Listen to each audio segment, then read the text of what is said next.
WLRN edition 105, broadcasting in 3, 2, 1. I was born woman, off my knees I will stand for my liberation. Sisters, rise again. I was born woman, off my knees I will stand for my liberation. Rise and rise again. Greetings and welcome to the 105th edition podcast of Women's Liberation Radio News for this Thursday, January 9th, 2025. This is Thistle, founding member of the team and resident folk singer. Happy New Year, sisters. We made it through another holiday season. I hope it was restful and rejuvenating for you as an individual and also for all of us as we keep on keeping on. To start off this brand new year, I have an important announcement to make. I no longer am in a position in my life to be the business manager for WLRN. I have served in that capacity for all the years we have operated our feminist media club. It's time to pass along the torch to new blood and a new future for WLRN. So sisters, if you have an MBA, or even if you don't, I don't have an MBA, if you just have a willingness to run a very simple business to keep us on the airwaves, please apply for this volunteer position of WLRN Business Manager. A full job description is typed up in the write-up for this show on our website. But you, as WLRN Business Manager, could also implement a plan for new growth and new fundraising opportunities to cover our costs in the long run. It's a blast to do feminism as a small grassroots team of media activists. I hope you are out there, wonderful woman, willing to take over our feminist finances. If you're interested in applying to be WLRN's Business Manager, please contact me at info@wlrnmedia.com and let's talk. This month's edition focuses on intersectionality, not the lib-fem kind, and the importance of global women's movements. WLRN team member Lola Bessis interviewed an anonymous 18-year-old feminist from India who has worked for UN Women for 4 years and runs her own nonprofit. Lola's guest will talk with us from the perspective of a young Indian feminist who wishes to mobilize women and girls of all ages, classes, races for true social change in the material conditions of women's lives. After the interview segment, stay tuned for commentaries on the subject of intersectionality and the global feminist movement from Lola and Sekhmet Shiawal. The team at WLRN produces a monthly radio broadcast to break the sound barrier women are blocked by under the status quo rule of men. This blocking of women's discourse we see in all sectors of society, be they conservative, liberal, mainstream, progressive, or radical. The thread that runs through all of American politics, except for separatist feminism, is male dominance and entitlement in all spheres. To start off today's edition, here's Mary with women's news from around the globe for this Thursday, January 9th, 2025. Take it away, Mary.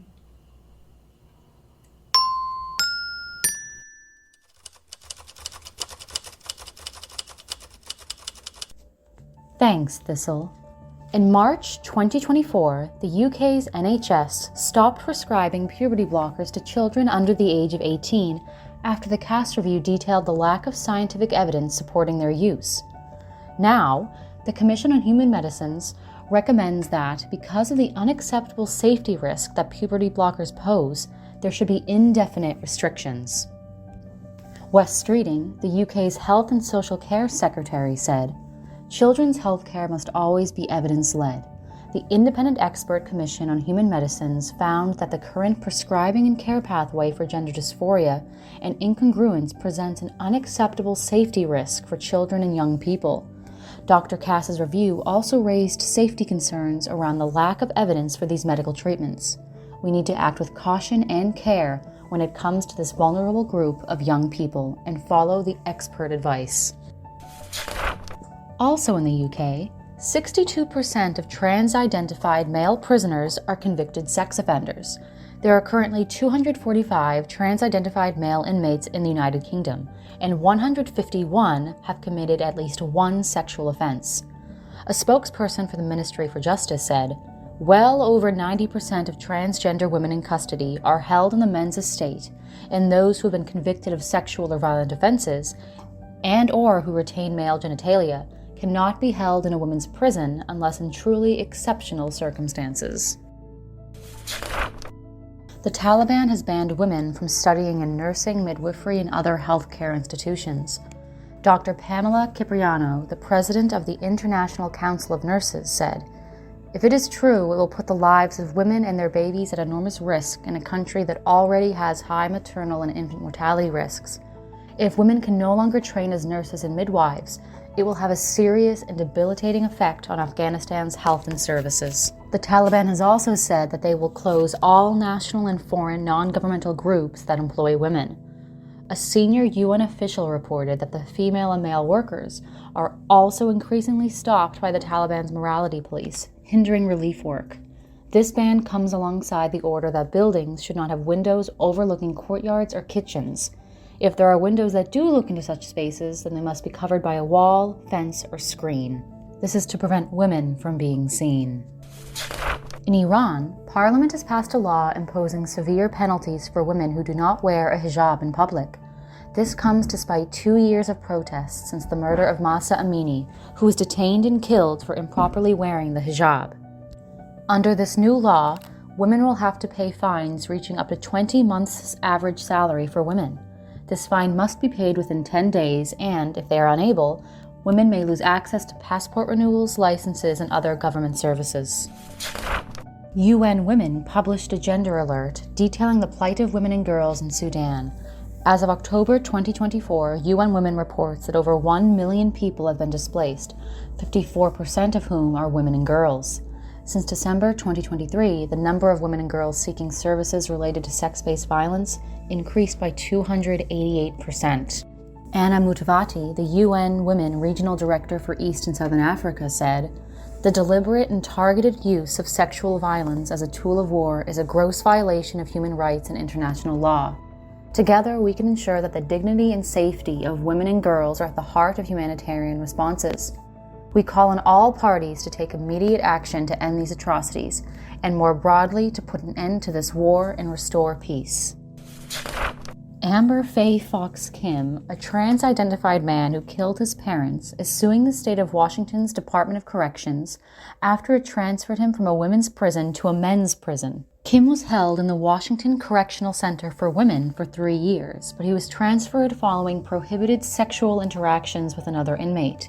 The ACLU filed a personal restraint petition on December 17th on Kim's behalf and stated that Kim's transfer to a men's prison puts him at imminent danger of violence, sexual assault, and harassment. 50 men, including Gisele Pelicot's ex-husband Dominique, were convicted of sexually assaulting her over a nearly 10-year period. Another man was convicted of drugging and raping his own wife with the assistance of Dominique Pelicot. Pelicot has been sentenced to 20 years in prison, which is the maximum sentence in France. Many of the other defendants face fewer than 10 years in prison. Pelicot's crimes were well documented, and he used a chat room called Without Her Knowledge to recruit other men to rape his wife, who he drugged. The years of sedation and sexual assault impacted Gisele's health, and Dominique even attended medical appointments during which Gisele discussed memory issues and pelvic pain.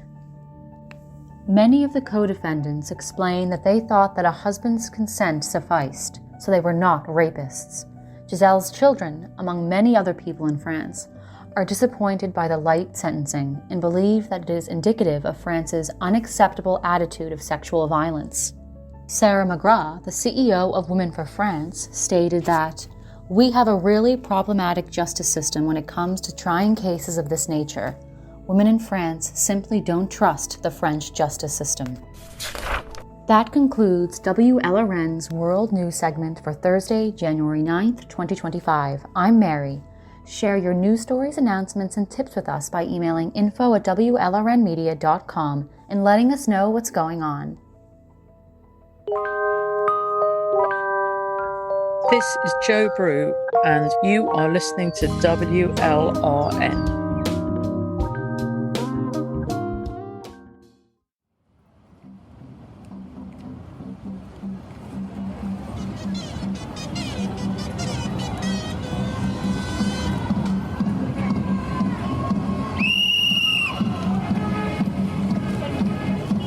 El patriarcado es un juez que nos juzga por nacer y nuestro castigo es la violencia que no ves. El patriarcado es un juez que nos juzga por nacer y nuestro castigo es la violencia que ya ves. Es femicidio. Impunidad para mi asesino. Es la desaparición. Es la violación. Y la culpa no era mía, ni dónde estaba, ni cómo vestía. Y la culpa no era mía, ni dónde estaba, ni cómo vestía. Y la culpa no era mía, ni dónde estaba, ni cómo vestía. Y la culpa no era mía, ni dónde estaba, ni cómo vestía. El violador eras tú. El violador eres tú. Son los pacos. That was Las Tesis with their song Un Violador en tu Camino. Next up, we'll hear excerpts of an interview WLRN member Lola Bessis did with an anonymous 18-year-old feminist from India about the concept of intersectionality and the importance of global feminist struggles. Thank you so much for being here. Why don't you start by telling our listeners a little bit about yourself? Who are you? How old are you? Where are you from? And what you do? Hi, thank you so much for having me here.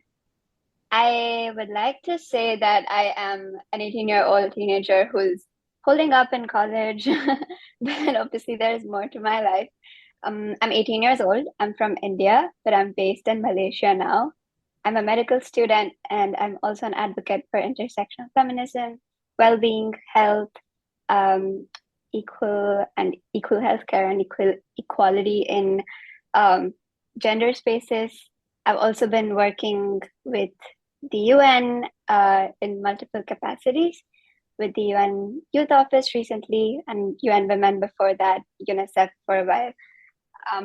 And yeah, a lot of it stems from my experiences from the grassroots. I also do enjoy singing a lot, so artivism is something that has driven me and my passion for advocacy. So that's a little bit about me. The founder of our podcast, Thistle Peterson, she's also a singer, and so she'll be very, very pleased to hear you say that, I know. I love that. Something that I've heard floating around, and this is more in my environments in Arab cultures, is when women sympathize with feminist values, they're told that they're catering to the West because feminism is seen as something that's exclusively American. So I don't know if you've ever gotten that from people. What is your usual response, and how do you navigate that? Yeah, I most definitely get that a lot. I think this stems from the whole idea of, oh, feminism is not that big of a problem. We have bigger problems in the global south. We have like more real problems like world hunger and like the lack of water and hunger. And, there are more like serious issues, and feminism is not that big. So this is a very whitewashed perspective is what I get a lot. But what people don't see or don't hear is that a lot of these problems are impacting women and girls and gender diverse people very disproportionately. So you're not running away from one problem just to solve another. And it is so important for us to realize that you really cannot solve one pressing challenge without addressing the smaller nuances of it all. And gender equality, or more like the lack of it, believe it or not, is a very huge aspect to that. And every single issue that at least we face in India today, I'm so sure has a larger and more stark effect on the lives of women and girls and people from different gender identities. And I think that it's important to recognize that because there's just no way. There's no way that you are moving ahead without realizing that women make up your population as well. You can't run away from one portion of your population only because it seems convenient. And I also get this a lot when people say, it's not only women's rights, it's human rights. You should also care about everyone's rights. So by saying women's rights matter, you're discrediting other people's rights. That's obviously not what's happening. That's obviously not what anybody means when they say women's rights matter, especially in a country like India, when they say things like, there's so much communal tension, there's so much controversy surrounding religion and caste and poverty. So why should we bother about feminism? It should not be the most of our concerns. It really doesn't, I think it doesn't strike to these people who say this that a lot of these problems have to do a lot with each other, and you cannot solve one without really thinking and discussing and openly having conversations about the other. And so that's usually my response to them, that like I said, you cannot solve an intersection problem without an intersection solution. Then I go on to explain what intersection is. And that's usually how every conversation goes. But yeah, I don't know if that makes sense, but I do get that a lot. Oh, yeah, for sure. And I like your response, and I like how assertive you are, especially for being so young. And I think that also comes with the experience that you've had in the advocacy space. So why don't you tell our listeners how you started getting involved in the UN and what inspired you to start working kind of on the global stage? That's a very nice question.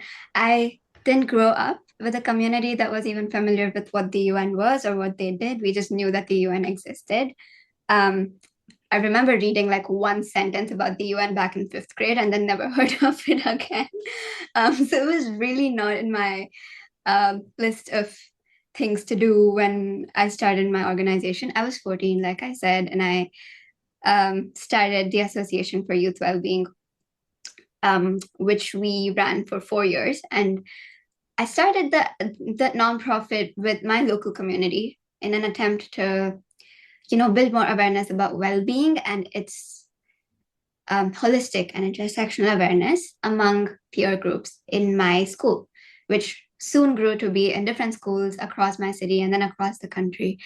And then, like I said, we realized that there's not a lot of impact that you can deliver on unless you're making change that's here to stay. And that's why we started collaborating with different youth organizations. And soon there was a time when we had the ability to reach members of governments within our country in India. And then we were at these events presenting and talking about the experiences that young people had had and that shared with us. And that's where we, I think, met some representatives from the UN in India who later had a meeting with us. And then I was invited to speak at a UN Women India event, which I think from there grew on to be a UN Women HQ thing back in New York. And then I continued my involvement with UN Women, emphasizing the important bridge that we were trying to build between young people, women, girls, especially adolescent girls, and their health and well-being, especially from marginalized communities like in India.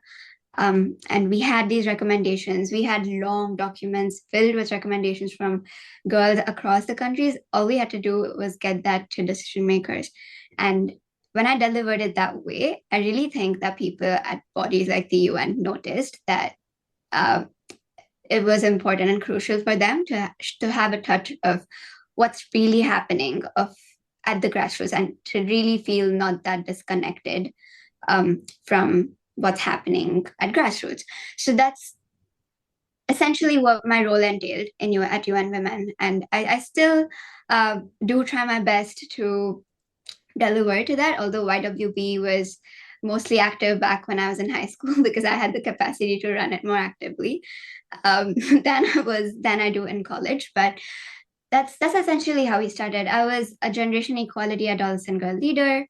Generation Equality, for context, was UN Women's Civil Society Division. It still is. So as an adolescent girl leader, we try to bring in more adolescent girl voices from different regions to the UN Women system. And eventually I worked with the UNICEF UA Generation Unlimited in India. And I currently serve as the global focal point for gender at the UN Major Group for Children and Youth.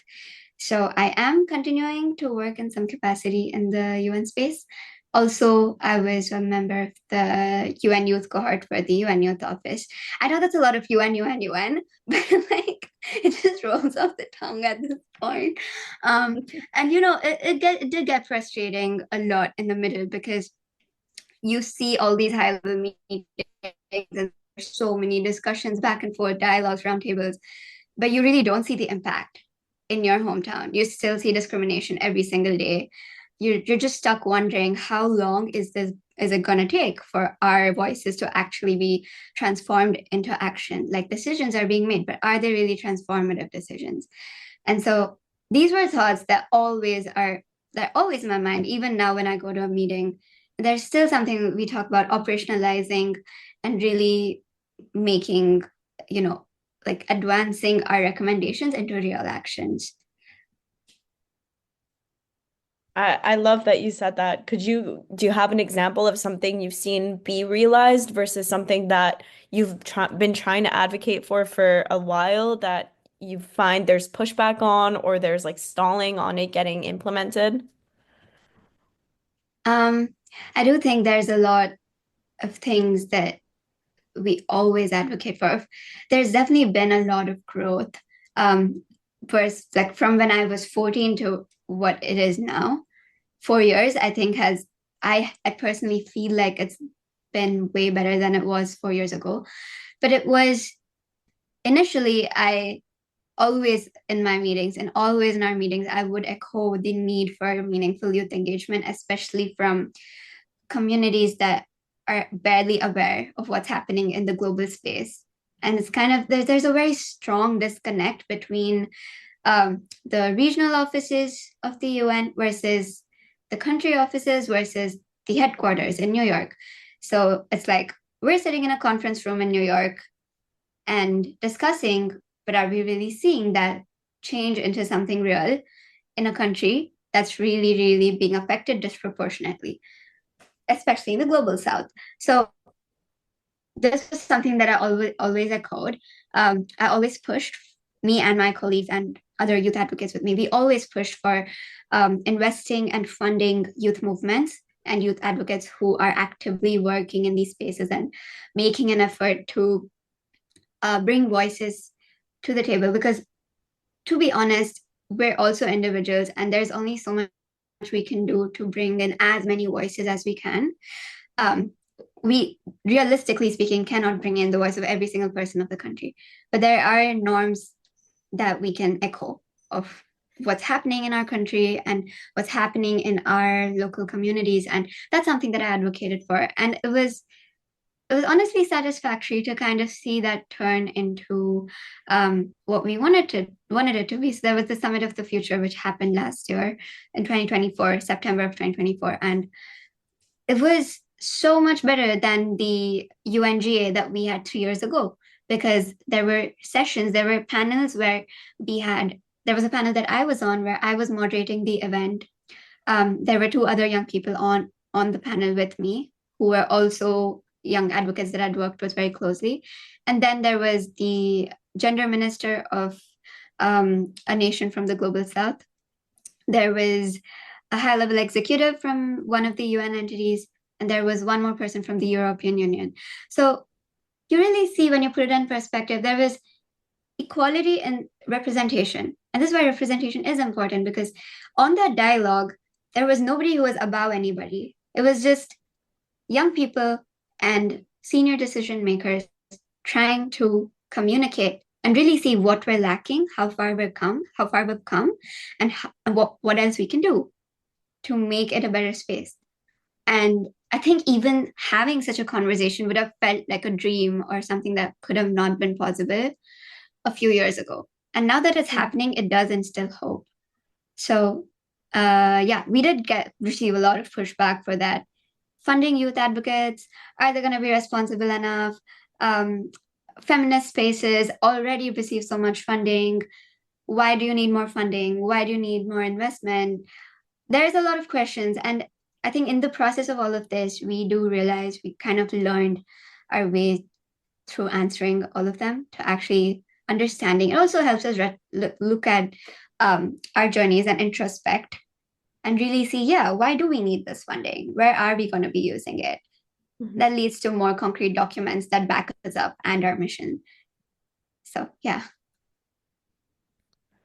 And I mean, you've achieved such incredible things, and being a part of these various conferences, panels, and being in feminist or just the UN space, whether it was in India or in New York, how do you feel that you fit or don't fit in certain conversations based on the fact that you're younger and that you're from the global South? How do you find your place and how do you navigate those spaces? I do feel like I think for the majority of the events or the spaces I've been a part of, I'm probably the youngest. And I've noticed that I started noticing it gradually but slowly that there was probably no one younger than me in the space. And it did bother me at first because as much as I'd love to say that I find it easy to communicate with new people, I enjoy making new connections and networking. At a point, you really start to question why you're the only one that looks like you, that has the amount of experience that you do. And then you suddenly start thinking, why am I even here? Do I deserve to be here? Because there's no one else like me here. And then you realize that it should be the other way around. There should be more people like you. And there really doesn't have to be any replacement strategies here. There doesn't have to be anyone that has to leave for someone like you to come in. There's space for all of us. There's still, every time I go to the UN, I remember at this one event, I even said it. I said, there are 3 rows empty at the back. So we have space. It's not like we don't have space. We have space. We have people who want to come in. We have strategies that want to be heard. We want to hear new recommendations. We want to hear new ways to tackle challenges that the world is facing. And why is it that we don't have young feminists in the space? And I think such questions really plant thoughts into people's brains, like, yeah, it could spark a conversation. So I did feel that way a lot of the times. I also remember at one event at the Summit of the Future, it was a side event, and there was a feminist fishbowl event, which was being hosted by another civil society organization. And it was a side event. It was in another building, not at the UN headquarters, but there were a lot of people who were from the UN, working at the UN, or worked at the UN many, many decades ago, and were now, retired and were there to share their experiences. And I heard a lot of, young people aren't experienced enough. They shouldn't be given the priority. And it made me sick to my stomach. I was like, this dividing ourselves into something that we really don't have to divide ourselves into. Because I think solidarity is a key feature of feminism. If we're not supporting each other in all our diversity, what are we doing? And when young women and young girls say that they want more space or they want to speak up and they want their voices to be heard, they're not taking away. They don't mean that we want to take away from people who've lived more experiences than us. That's quite literally not what it is. I think it's more like we want to learn from you and we want you to hear us out so we can make a collective effort to actually make something that's more transformative.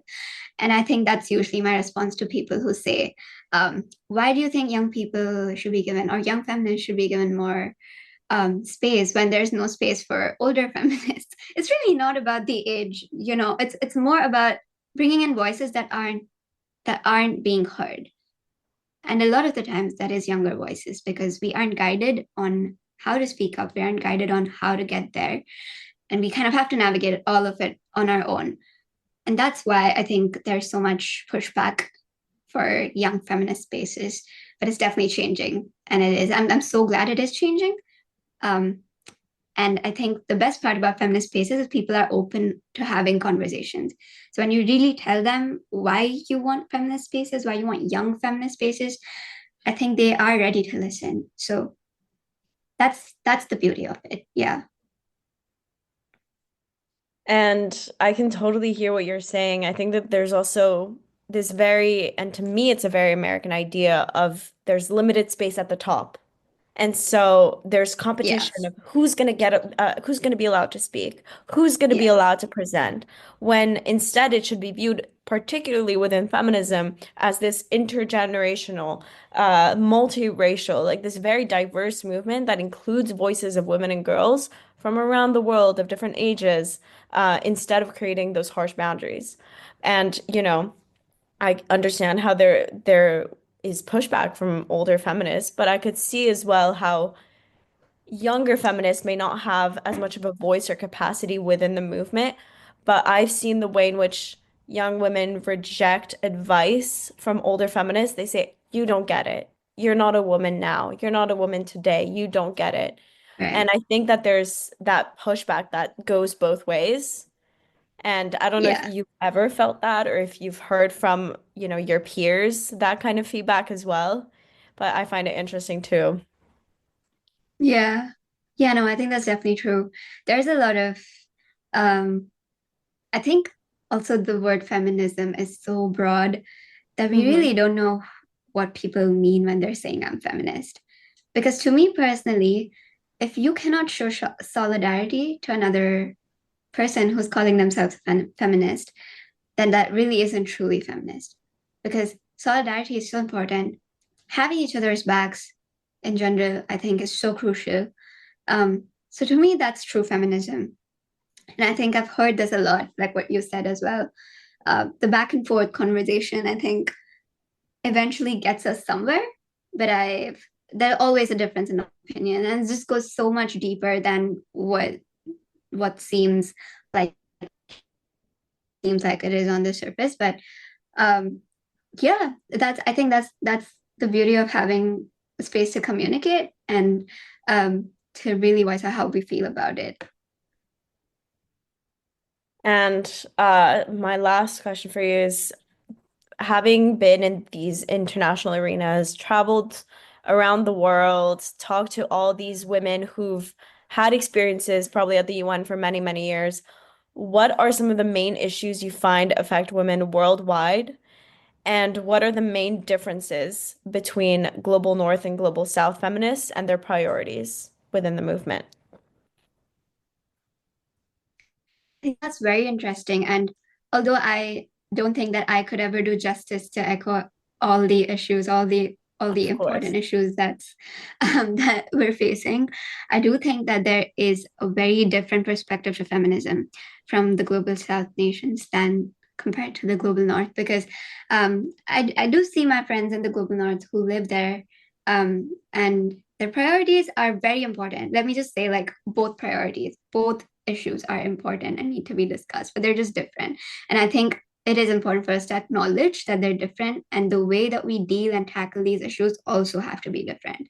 And the amount of funding that goes into tackling feminist issues in the global South versus global North is very disproportionate. Like, for instance, I've noticed in the global North, it's more about rights based. It's more about individual human rights. It's more about LGBTQ rights, having equal opportunities for women in the workspace, and um, more about the lack of rights, not even having those rights. But and I think recently we've also been seeing the lack of access to healthcare potentially, especially in countries like the US. So these are extremely important issues.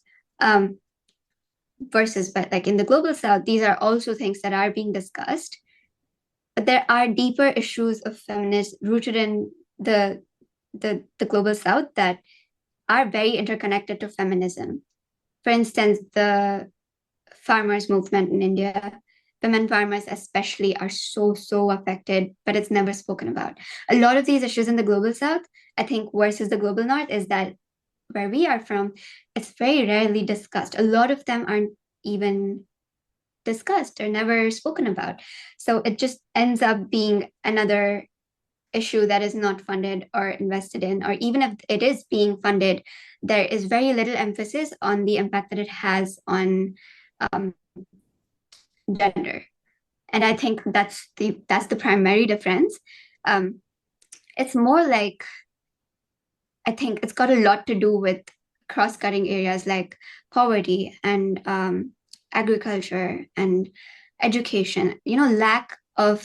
Lack to more grassroots and basic rights, which have been, sadly, they've been so normalized that at this point it probably people don't even look at it as a feminist issue anymore, but it really is.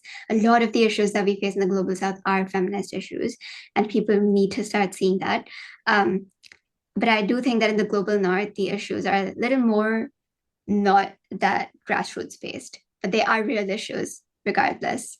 So yeah, the point being, um, I think we lack basic rights in a lot of cases.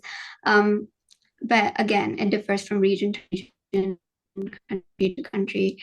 And I do feel like, from what I've heard, even having the ability to speak up against something that you don't believe is correct is not something that's common in a lot of countries.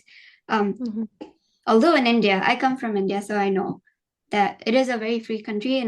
Like, you can say things that you believe in, that you stand for.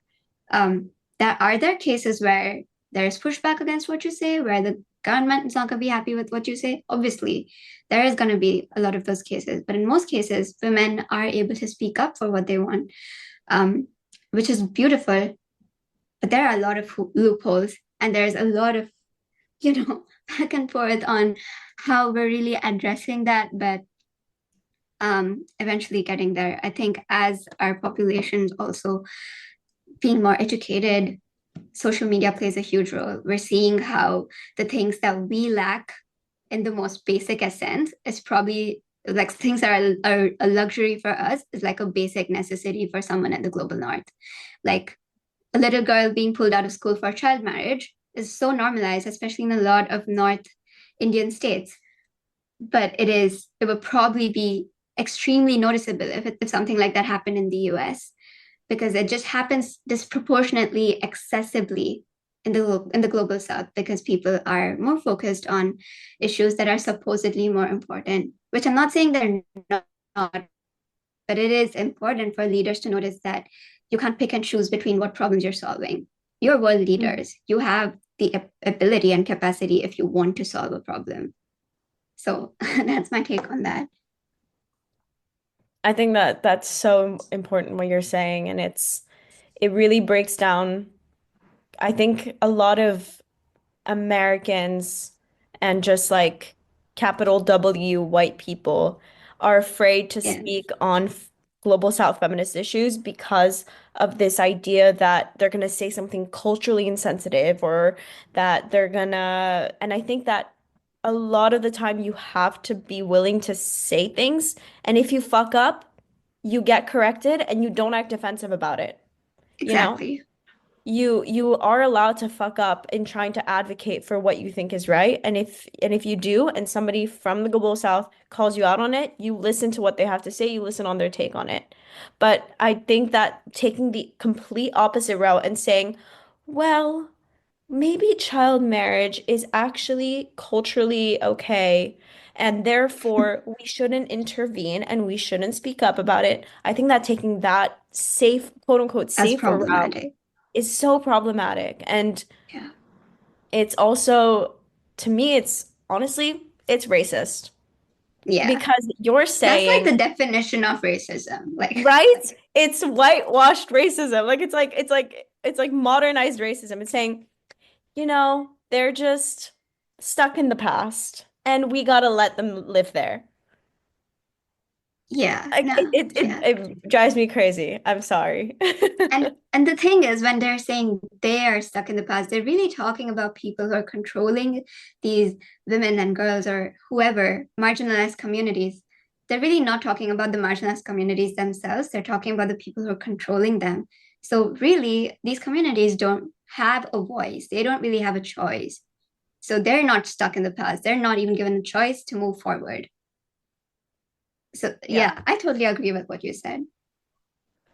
Um, a last little anecdote I wanted to tell you is, do you know the like stove top kind of scandal that happened in India a while ago, maybe a decade ago? A lot of scandals happen in India. Now, Can't let me keep tell you up the at this story because to point. me, this is the epitome of what we're complaining about. Okay. So there's, an American NGO. They decide that they're gonna bring into this rural village in India, they're gonna modernize all of the stoves because the women are using these traditional stoves and that are creating a lot of smoke because they require burning of firewood. So they come into the village and they take away all of their old stoves and they're like, "Here you go. You've got some electric stoves. This'll be so good for you because There's now probably no uh electricity. they set it up. They set it up. They're like, "This'll be great. Okay. So now you don't have to waste time collecting wood to burn your fire and you have more time to go and work because to Okay. them, work is only work if it pays." Yeah. And so, the women start using it. The stoves are breaking down. They don't know how to fix it. Now they can't cook.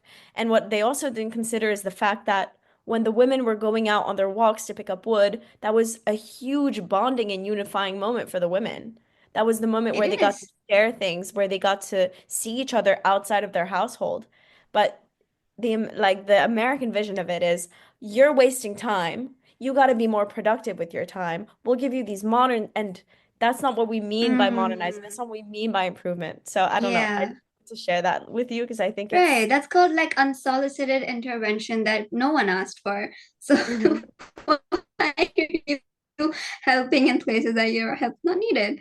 Um, yeah, no, that's very interesting, but it's disheartening to really see like how we're perceived by the global lens. And I think even within the global south, in a lot of countries, I will speak for India because I'm from there, there is like a very big disconnect between people who live in cities versus people who live in the more rural setting.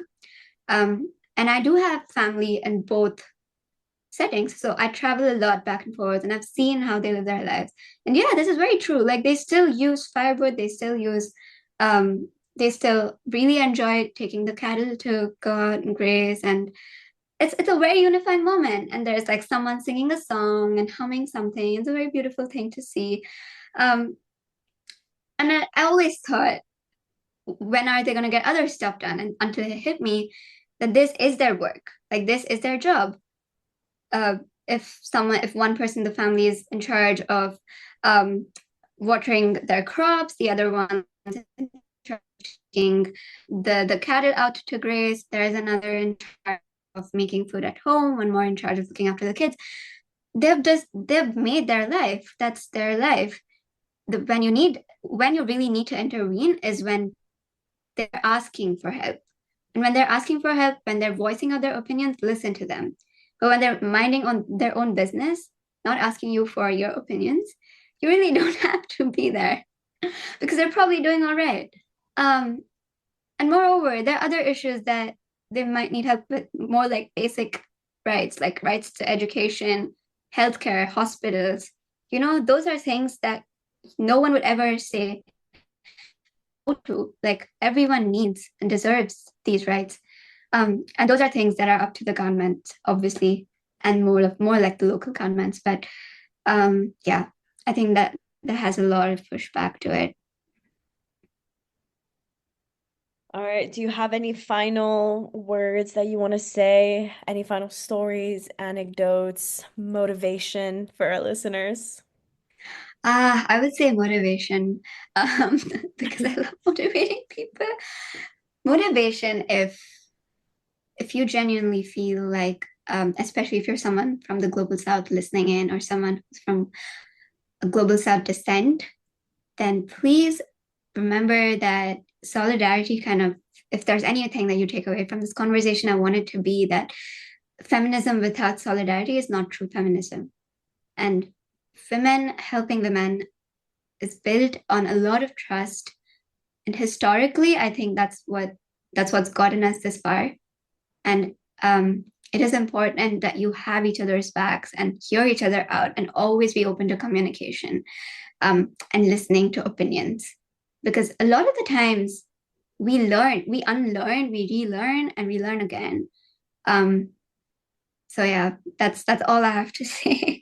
But thank you so much for having me. I really enjoyed talking about these perspectives, and it's very interesting.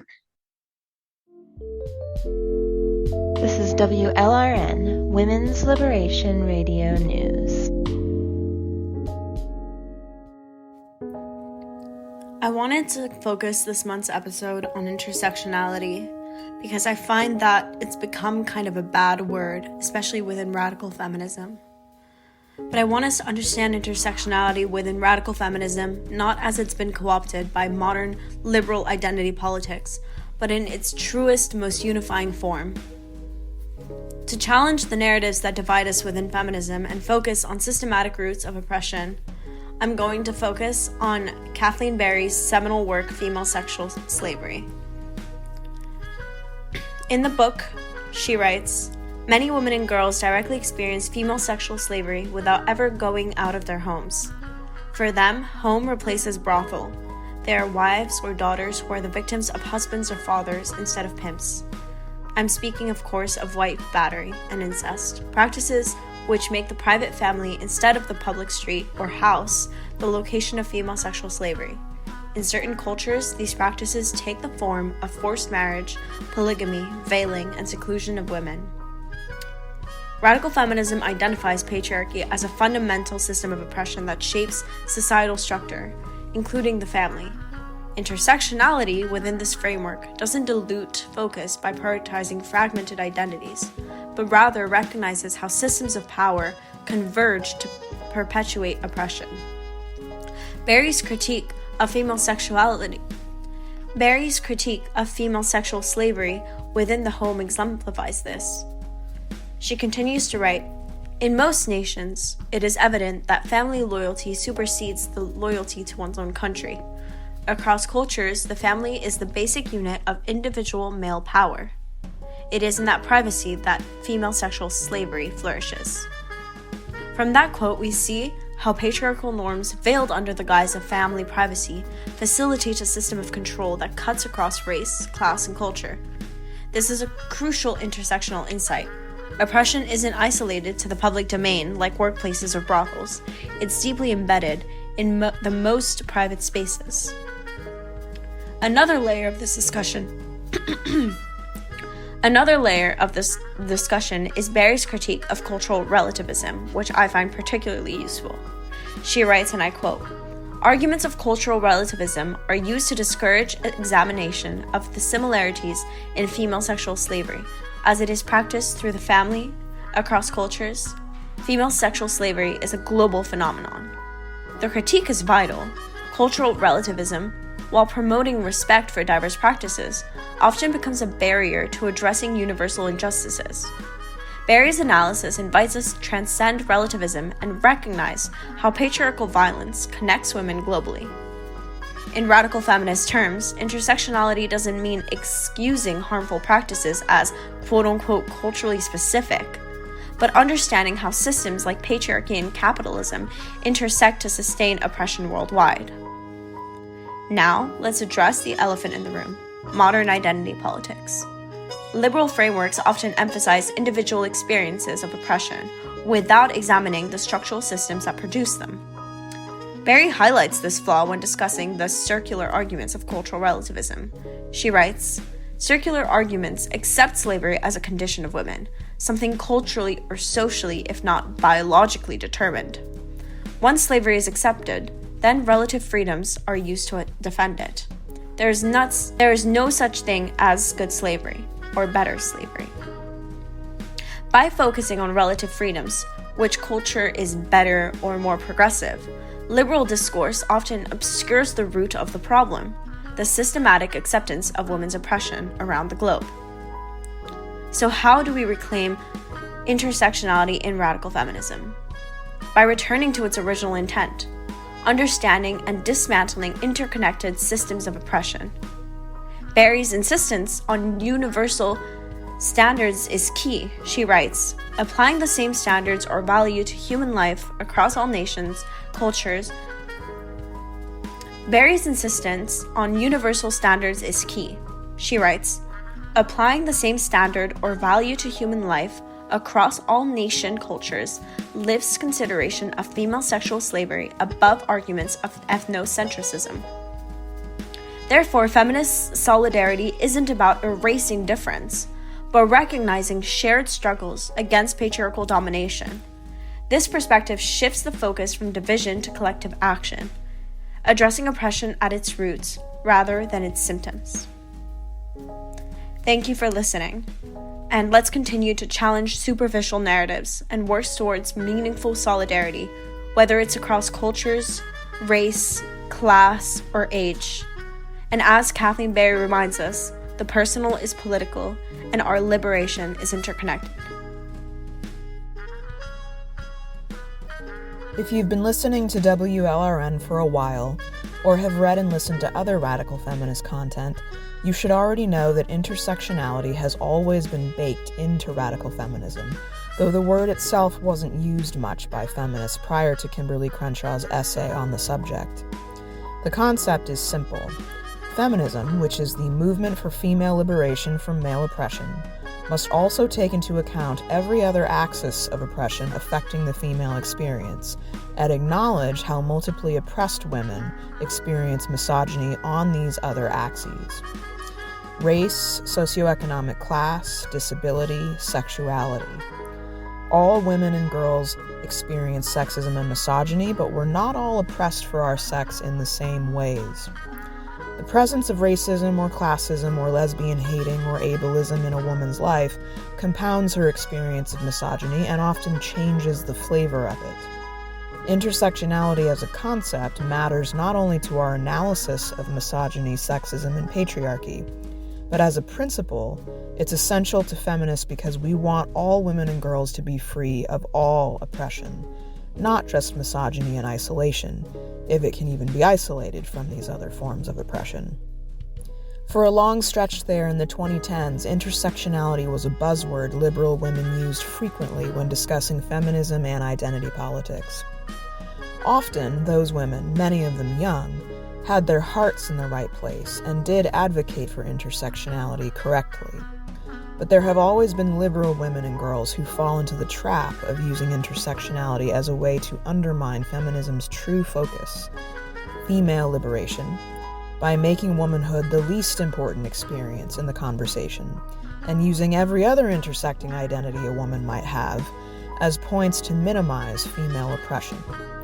Instead of discussing misogyny and sexism for what they are, as their own genuine forms of oppression, instead of creating a sense of unity among all women for the purpose of collectively fighting the male oppressor in every corner of the world, these liberal women and girls use intersectionality to keep women divided and focused on every other form of oppression that exists because those oppressions include men. They think they're doing a better job by elevating women who are oppressed by racism, classism, heterosexism, etc., but their motive and what they actually achieve aren't to highlight the way these women are affected by those other oppressions. They insinuate that these women are oppressed because of their race, their class, their disability, their sexuality, and not really because of their femaleness. They create competition amongst women, what the internet calls oppression Olympics, based on intersectionality so that the white, heterosexual, able-bodied, middle or upper class woman is the least oppressed, most privileged in the female hierarchy, and all other women are ranked below her in order of how oppressed they are based on their various identities. This does nothing to combat misogyny, sexism, and male terrorism of women and girls anywhere. It distracts feminists and women in general from the fact that males are our common enemy regardless of all our differences, which serves patriarchy beautifully. We can't effectively and powerfully fight men as a class if we're fighting each other, if we don't trust each other, and if any part of us still feels loyal to men. It is absolutely the responsibility of more privileged feminists, white, heterosexual, middle and upper class, able-bodied, to fight the men they share these privileges with for the sake of protecting, supporting, and liberating women and girls who don't. It is their responsibility to learn, understand, and empathize with the struggles of other women oppressed beyond their sex. But women oppressed by race, class, heterosexism, etc., must also realize that any loyalty to males along those lines won't protect them, and in fact will only have them fighting for men in their racial, class, and sexual orientation groups who will never give up their misogyny, their sexism, their male power, and who will never support the feminist cause. Realize that no group of oppressed men are out there caring about women and girls being oppressed by misogyny and sexism. They never have. Hence why black women and working class women in labor movements and lesbians in the LGBT liberation movement all had their moments in the 60s and 70s where they realized the men they shared those movements with were no less misogynistic and sexist toward them as all the other men in society. Men fight for themselves, not for the women. Men have always understood that their maleness comes first, and whatever their power struggles with each other, they are united in their hatred of women, united in their conviction that they are superior to women and entitled to control us, entitled to our bodies. This has never, at any point in history anywhere in the world, been a question for any group of men. It was interesting to see American women online outside the radical feminist community discover the South Korean 4B movement right after the presidential election last November. I've known about the South Korean radical feminists practicing 4B for years, as have many other English-speaking radfems. It isn't new.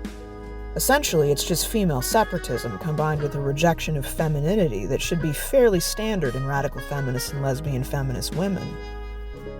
South Korean radfems, most of them young and some of them lesbians, came up with 4B to respond to the misogyny of the men in their own society, which of course has only worsened in the years since 4B took off in South Korea. Liberal American women who momentarily latched on to 4B after Trump and the Republicans won in November almost immediately watered down the strategy, which is to be expected from women with no radical feminist consciousness or education, let alone awareness of why exactly South Korean feminists developed 4B in the first place. To the liberal American women online, 4B is a temporary protest against one group of men having establishment-level power. In reality, to South Korean radical feminists, 4B is a way of life that has no expiration date because it's meant to fight patriarchy. It is a response to misogyny present in all men. It has nothing to do with who's in office. It's not specific to a particular group of men. The politics 4B is concerned with are sexual politics, not electoral. That's what the non-feminist liberal women in the U.S. don't understand.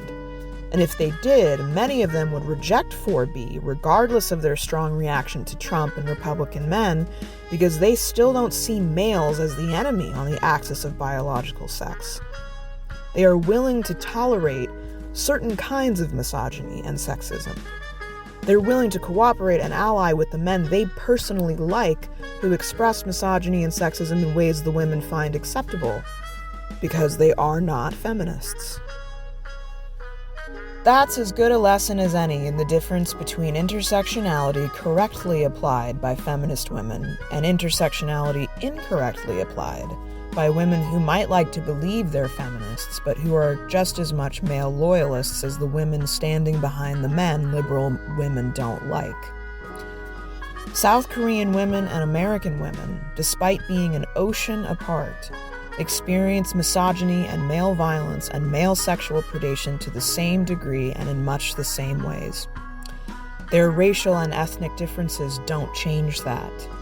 Their sexual and class differences don't change that. Their radically different cultures are fundamentally the same when it comes to patriarchy. and we can say the same of the women in any two other countries on Earth. Male oppression of women and girls is global. It always has been, and it doesn't change across racial, ethnic, class, or sexuality lines. So understand what intersectionality is and its role in feminism.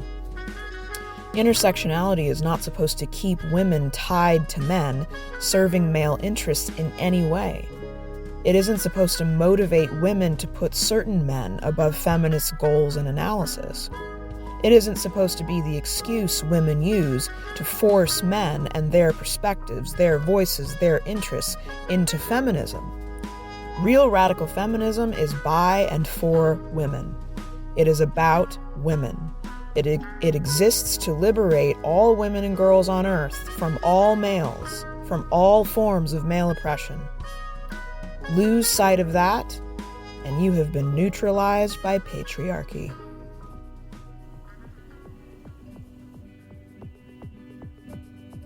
Thanks for listening to WLRN's 105th edition podcast on intersectionality and global feminism. WLRN would like to thank our guest this month for sharing her views with team member Lola Bessis. Also, before I sign off, don't forget that WLRN is looking for a volunteer business manager to take over WLRN's finances and money management.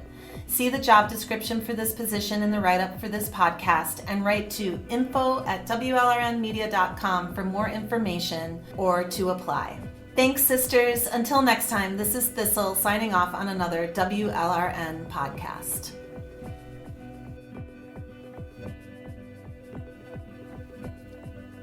This is Ann Castile, signing off on another edition of WLRN's monthly handcrafted podcast.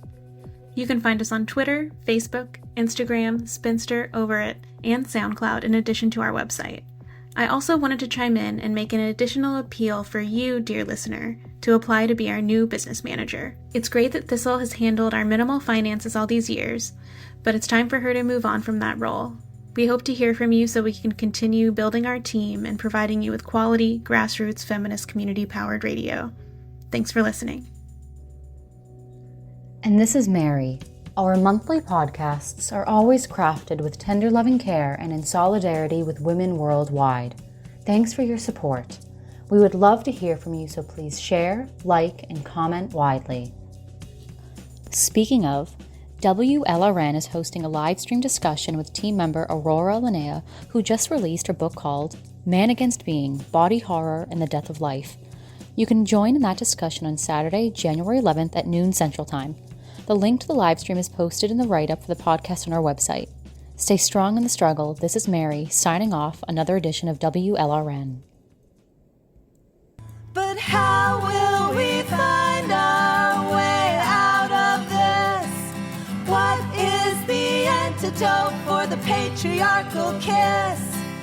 How will we find what needs to be shown? And then after that,